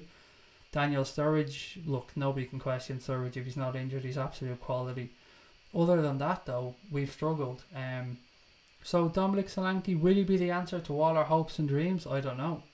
But in my eyes, he's a young man who hasn't had a chance yet to be really spoken about as a Liverpool player. Delighted to see him get off the mark. Delighted to see him get his first Premier League goal. That was fucking brilliant. Getting that monkey off his back is a massive help. But it's a massive show of faith that Jurgen Klopp wants to keep him here. He could have moved him on. He would have known towards the end that Divock Origi was probably going to be staying. So he could have said to himself, well, look, I've got Origi. Sends Dominic Solanke out on loan, get experience, bring him back next season. But he didn't. He kept him because he must see something in him. He must think that he can get improvements out of this young man over the course of the season. So again, just want to dip into the chat and see how you guys feel about this. See what your thoughts are on Dominic Solanke and what type of future you think he has at the club. Tony said, I would have let them take Dominic Solanke on loan. Lee said, doing backflips and reverse backflips alongside him. And Paul said, Achterberg must have Markovic's agent. Niall said, I think a loan for Dominic Solanke may have been good for him. Keane Mooney said, Leon might have been a good alternative for Dembele from Celtic. Did that deal actually go through in the end? I can't even remember. Did that Dembele deal get done right at the last minute? I know that he was left out of the Celtic squad that weekend, but I never actually got round to seeing if the deal got done. Skipper Dog said, bad move. He needs to be playing football. He's way too raw at the minute for the first team, and the reserves won't help him out long term. I do agree with the reserves. I think the reserve football in England needs to be reassessed. It's a bit of a fucking joke at this moment in time. Cameron said, I think a loan move would be good for Dominic Solanke. And Paul said, Solanke needs a run in the cup games before he can... he said he needs a run in the cup games, his quality and his backtracking in the 93rd minute. I don't know what he means with that part, by the way. Solanke's one for the future. If Stevie G wanted him, then that says it all, said Megan Onke. Well, to be fair, Stevie was getting a little bit greedy, wasn't he? But wanted Liverpool players, he fucking wanted everyone. You're going to see playing this week? No, can I have him? No, Stevie, relax there, mate. You have a few already. Relax, buddy. And Joseph said, yep, think he needs a year on loan. Maybe a good hard year in the Championship. The Scottish League is a little bit shit. And Tony said, why don't we have Markovic as another team man at Liverpool? Because he'd be still taking somebody else's fucking job and probably not doing it as well, mate. 16.4 million euro 4-year deal. Was that the Markovic deal, Keane? Is that? Oh, you're talking about. Yeah, sorry, you're talking about the Dembele deal. 16.4 million. That seems very cheap for Ousmane Dembele. If you imagine a Premier League club, imagine Liverpool had went up to Celtic and wanted him. Guarantee with that figure would have been about 30 or 35 million. And David said, yeah, the deal got done. And Joseph said, yep, he left Celtic. And Skipper Dog said, unless of course Klopp thinks that Danny Sturridge may well get injured, and that's why we kept Solanke at the club, and that's a fair point. Alex on Periscope says, I think he is injured, but I'd like to see some of Ryan Brewster. He is injured, mate, and he's expected back around November, December, I think, unless he's had a setback.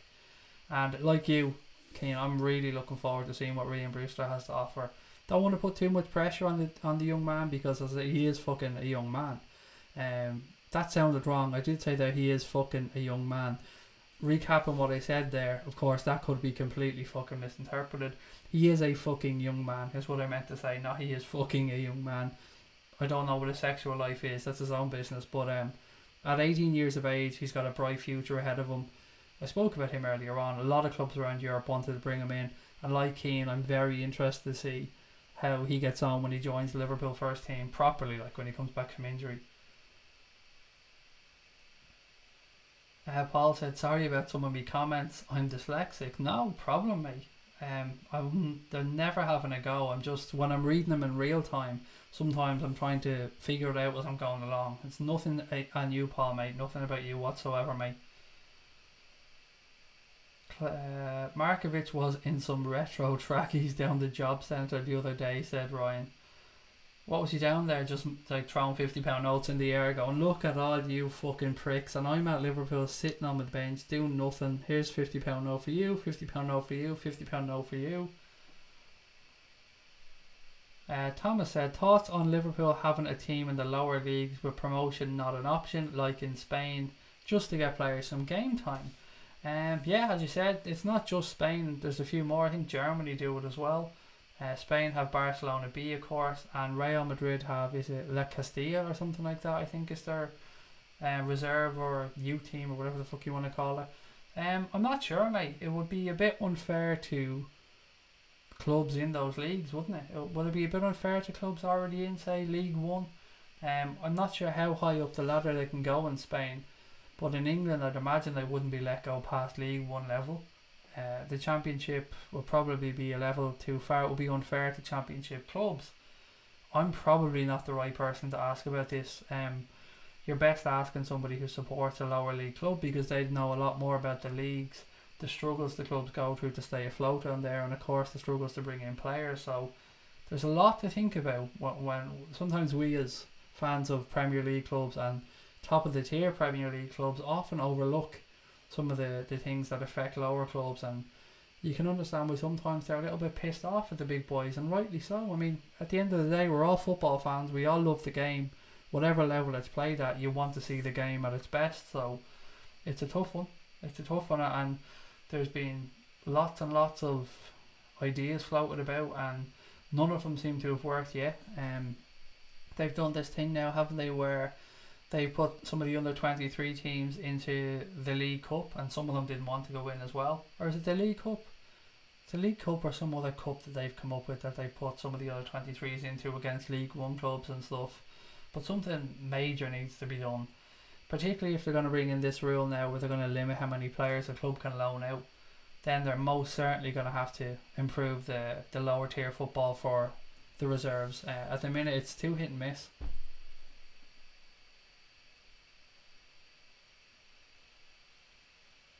He was asking if I had a roadie with regards to Markovic, said Ryan. Tony said, Thomas Bowling, we need to buy a new quality striker. Be good to get a youngster too. Stevie G signed 15 players, said Joseph. Celtic only paid 500k for Dembele. Good deal. Yeah, look, it's money back for them, but at the same time, I still think if Liverpool or Manchester City or Arsenal had have gone in from them, that price would have been infinitely higher. Tony said, so deluded to say if Celtic and Rangers were playing in the Premier League they would smash City, Liverpool and United. Yeah, I can get where you're coming from, Tony, but think about it this way. Celtic have a fucking massive fan base.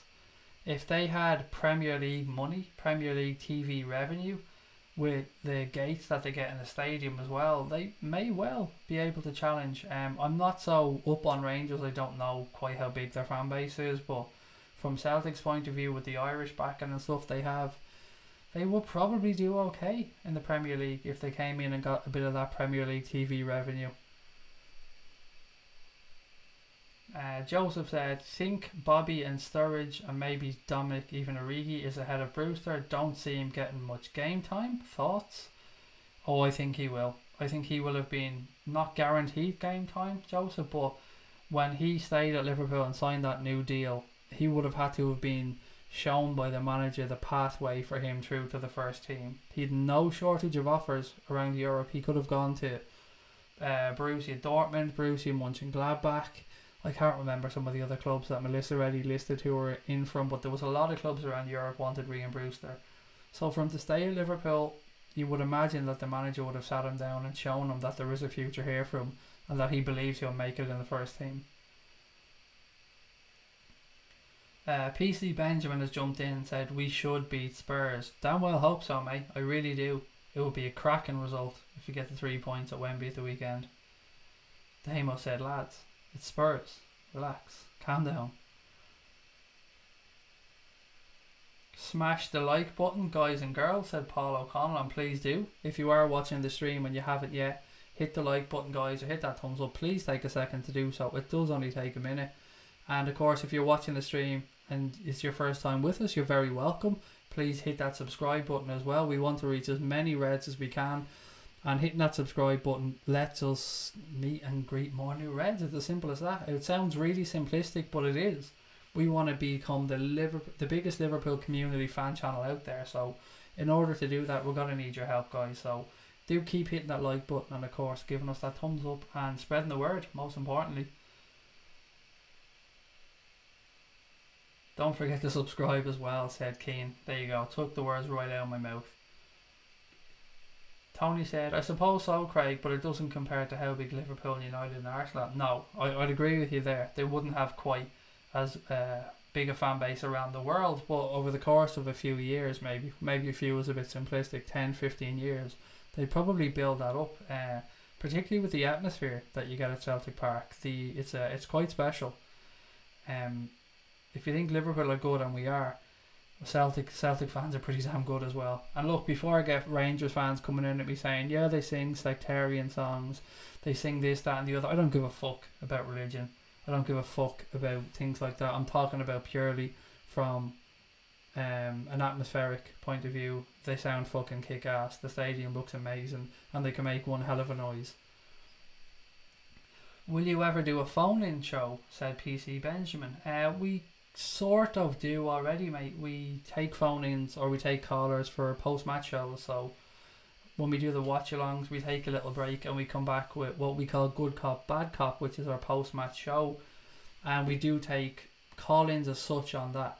When I say call-ins, they're always members of our website. So we have a website, anfieldagenda.com, and people can go there and sign up and create a free membership. Everything is free with us, by the way. It always will be. So you can go on there and create a free membership. And what I do is I then pop in a couple of days before the game, and I say, who wants to come on the show this weekend? And a couple of people reply. I then email them links and we bring them on the show. That's pretty much how it works. The reason we do it that way is because knowing who we get coming on can kind of limit the amount of trolls that we may possibly have on, Benjamin. So yeah, we definitely do it. If you want to come on, mate, just jump on the website, create a free account. Just go on there, click on memberships. All you need is your email address, your own unique password. Bang, job done, and that gives you access to the chat on the website, which is where I post in every week to ask who wants to come in. And actually, you've reminded me, I must go in there and do it tomorrow to see who wants to come on for Saturday's show. So if anyone does want to come on, keep a lookout, because I'll be going on straight after this stream to put a post in there to see who wants to come on Saturday. Keane said, I'm looking forward to hearing a new chant with Alisson and Fabinho when Fabinho plays, unless there's one now. Tony said, have you heard Fekir's recent comments about Liverpool that he's moved forward? No, but I imagine he has, because the deal clearly wasn't going to happen. If it didn't happen this summer, my view was that it wasn't going to happen because there's no reason for it not to have happened. Financially, we would have had the money, the deal was agreed, everything was in place, so it must be down to the medical. And of course, I've no proof of this. I'm just going on what I've read in the papers and what we've been led to believe. But something came up and changed that deal dramatically, and it wasn't able to be resurrected as things stand. Right, guys, we are heading into the last 15 minutes of tonight's stream. My voice is really starting to struggle because we had the podcast earlier on tonight, and now we've done this stream as well, which is what, heading towards 2 hours long nearly, so another long stream. So what do you want to talk about for the last 15 minutes of tonight's stream? We do things a little bit differently for the last 15, so you guys let me know. It's your show. You let me know what you want to talk about, and we will of course do it. So do you believe we won't get him even in January, said Tony. No, mate, I think it's done. I think this is not based on anything other than me putting two and two together, but I think we're going to go in for Christian Pulisic next summer. He has 2 years left on his Dortmund deal now, so by the time next summer rolls around, he'll be coming into his final year. He won't sign a new one as things stand, so Dortmund are going to want to cash in rather than lose him for free. So I think we may be looking at a move for him next summer. I could be way off on this one, but it's just a feeling I get on this one. Didn't Van Dijk say that he'd moved on too? I don't know, Keane, is the honest answer to that one. Don't think he did. Don't know. Thinking back, did he? I don't know, man. I don't remember reading that now. The songs comes from both sides, Craig. It's part of the derbies. Again, right, it may well do, but I don't give a fuck about religion or things like that. It's not my cup of tea. Look, I don't want anybody being abused, of course, and I don't want to get into this Celtic versus Rangers thing. It's something I think I've masterfully avoided so far on the streams, because I've had lots of questions about it from both sides, and it's something I'm never really going to comment on, because one, I don't give a fuck about Scottish football. Two, I'm not a Rangers or Celtic fan, so it's not something I really care about. And three, I definitely am unqualified to talk about it.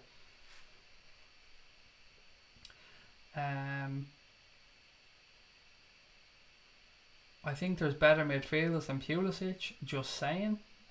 Well, he's a forward, really, to be fair, so he wouldn't be playing in midfield if we brought him in. We'd be looking to play him as a wide forward. So if we got Pulisic, would he be a regular starter? Yes, of course. He would be as regular as anyone else. I think people need to get out of this idea of the fact that we have a front three and nobody else can ever come in because nobody will get a game ahead of that front three. Front three need to be rotated and rested. So having 4 or 5 players to fit across those 3 positions seems like the common sense thing to do.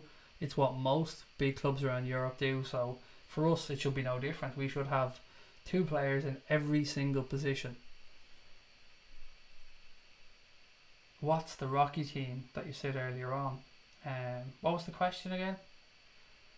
What's my favourite Rocky movie? Was that the question? If it is, then it has to be Rocky 3 for me. The one with Mr. T. If that was the question, I can't remember. I knew it was something about Rocky from earlier on. Damo said, Joseph and his Grizzly Adams beard were a great addition to the video podcast earlier this evening. Shame the notifications didn't get sent out by YouTube, but it's recommended watching for anybody who missed it. Thank you, Damo, mate. I think he had a great performance for his first pod as well, and I'm looking forward to doing some more shows with him as we go on. So I'm sure Joseph would love to read that back as well, mate. So thank you for the kind words. Did you manage to track down those KOs, mate? That's something I was wondering about today, because I bought myself some more in the shop. So I was thinking, I wonder if Damo got him some KOs. Well, we've got Pulisic would provide healthy competition, said Meganonki. Absolutely. Absolutely. And look, Christian Pulisic works on so many levels. From a marketing level, from a financial aspect, from a footballing point, of course, which should be first and foremost always, but he'll be a FSG. I think someone described him as FSG's wet dream before.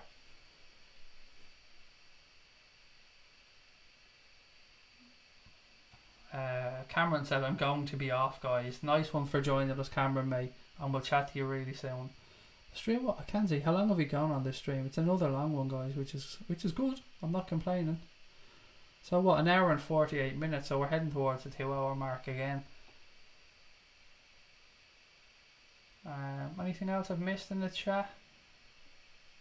Or anything else I've missed on my list? No, I've gone through the entire agenda. So Thomas Ballin said, you said Rocky would be a good last 15 minutes topic. Rocky 3 is my favourite too. Mr. T is the man.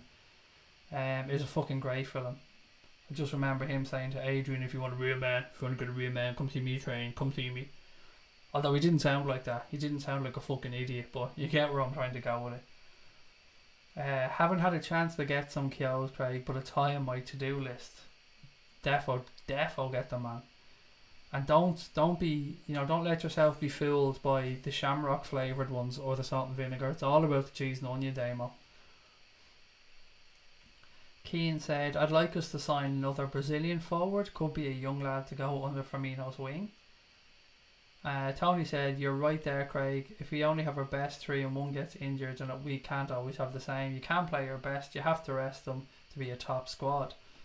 Yeah, look, it's tough. We all want the front 3, and I'm included in that, Tony. We want those front 3 playing and scoring every single game because they're amazing. And in full flight, they're unstoppable, but we got to protect these dudes as well. They're long seasons and there's a lot of games for us to play, and you'd want these guys for the big occasions to be firing on all cylinders. So to do that, they're going to need to be rested and rotated and saved from themselves at times, because I've no doubt that Bobby Firmino wants to play every fucking single game of football that he can ever play. But sometimes it's up to the manager to hold these players back and say, look, we need you for the next one. Get some rest on this one. Go away with the missus for 2 days or something. Come back fully refreshed and we'll go again. Ryan said, the Yaris Rogan podcast is very powerful, not for the faint-hearted. I've just finished the Elon Musk one and I'm getting around to that one now, so thanks for the heads up on that one, Ryan. Dirty Girl said, Mr. T, the weight of his gold chain, some weight there. He was in some nick as well for that film, to be fair. He got in great nick. I pity the fool that fights Rocky. Have you seen the new Spice Bag flavour Tato crisps? I haven't seen them, but my missus is shiting on about them because she loves Spice Bags. They're not my thing. I'm too boringly plain for that type of stuff, mate, but she has been going on about them. I don't know if she's managed to get a bag yet. Am I right in saying Gini was a forward at Newcastle? He even scored against us. He played in the number 10 role for Newcastle, so yeah, I suppose you're right. He was technically seen as, I'd say, more of an attacking midfielder, and I mean really attacking. So if you're playing the 10, then yeah, you're just behind the strikers really. His chains got robbed when he visited the Liverpool Empire, said Cole. And Joseph said pretty much the same as me. I think he was an attacking mid, but he was certainly playing more further forward than he seems to be at Liverpool most of the time.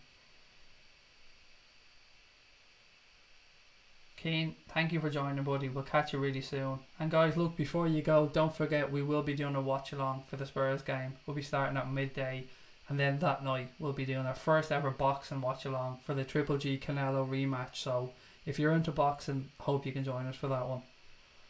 And just as I said, just as a bit of a taster, we did do a boxing background. So look, there you go. We have it ready. The T-Mobile Arena in Las Vegas, ready to go for Saturday night. Right guys, you know what? I'm going to leave it there as well for tonight. My voice is really struggling to keep up. I'll be back tomorrow on the eve of Liverpool's game against Spurs. A game that seems to have taken a fucking eternity to come around. But look, we're here. We're getting close. I'm getting nervous, but nervous in a good way, if that makes any sense. What's the word I'm looking for? Not nervous so much as, I don't know how to describe this, but you guys know what I'm trying to say. I can't wait. I cannot wait to see the Reds back in action. I wish it wasn't a 12:30 kickoff, but look, we are where we are. Thank you so much to everybody for joining on tonight's stream. Thank you to you guys who've joined us for the first time, or if you're watching this on playback. We hope you enjoyed it. Don't forget to hit the like button and hit that subscribe button. And of course, we will talk to you all tomorrow. Up the motherfucking Reds.